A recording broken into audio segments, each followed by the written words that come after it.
Etaren erabakiak azkartu egin du Euskal Herriko panorama politikoaren eraldaketa.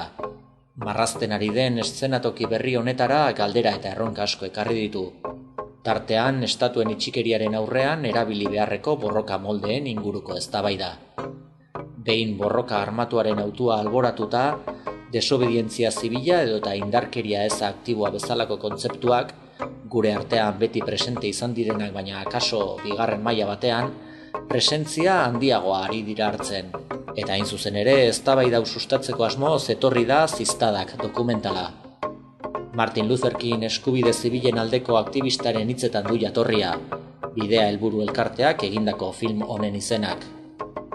Birminghameko kartzelan zeola, espetxean zeola, gutun ospetsu bat idatzizun, injustizien aurrean indarkeria asko espara edo mandeulien antzeko izan behar du. Hau da, bake bideak erabili bai, baina aldi berean sirikatu, Ziztadak egin, provokatu. Indarkeria esan normalean, errasegi identifikatzen denez, baketsua eta gatazkarik eza eta halako zegoera batekin, baina ez da gatazken kontrakoa, alderantziz, batzutan gatazka provokatu egin behar dira, gizartean, baina justiziak oso errotuta daudenean.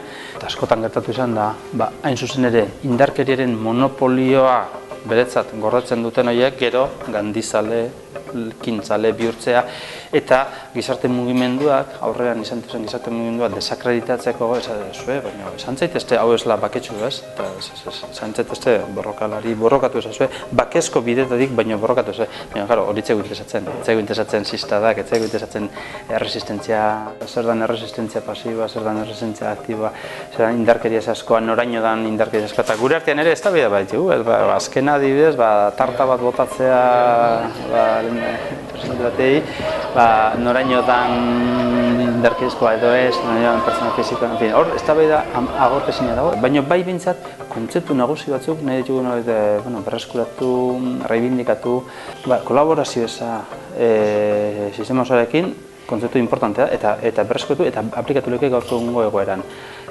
Boikota ere bai jakina, boikota egin dezakegu konpainia handiei. Gure ekarpena zeintzan, esatea zuen, badaude beste modu batzuk borrokatzeko, badaude bai justiziaskoa, bai etikoa, baina baita ere eraginkorrago bat ere.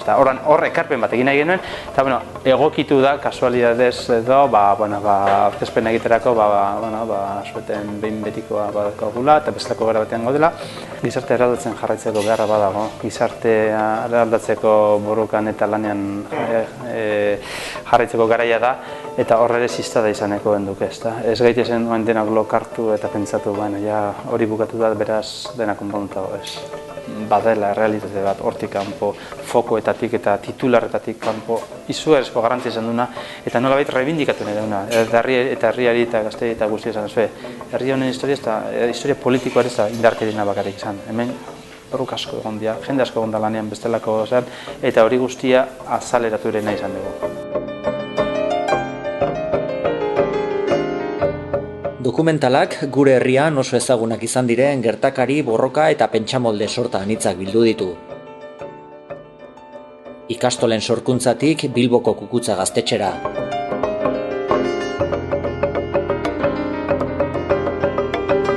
Giraldien eta Itoizko urtegiaren aurka egindako ekintza sonatuetatik laborantza ganbararen gauzapenera.